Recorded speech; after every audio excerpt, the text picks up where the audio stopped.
Alam mo, natutuwa ako dyan, sir. Dahil every year ako, mismo as one of the stock investor din sa ibang company, kumikita ako. Siguro, twice a year, may kami stock dividendo ko. Kahit maliit lang, it's okay. Yes, opo, tama po yun. Hindi naman kayo kailangan na malakihan agad eh. Pwede magsimula sa maliit.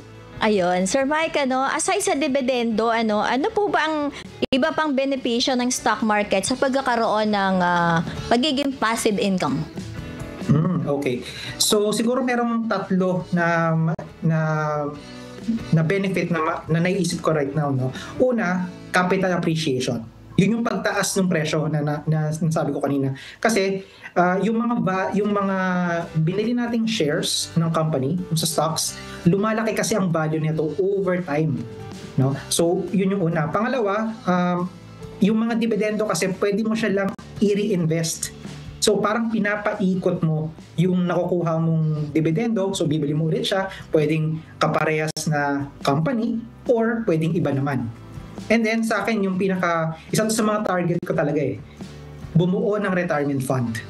So sa akin, as early as siguro 2015 pa lang po, nagsisimula na ako. No?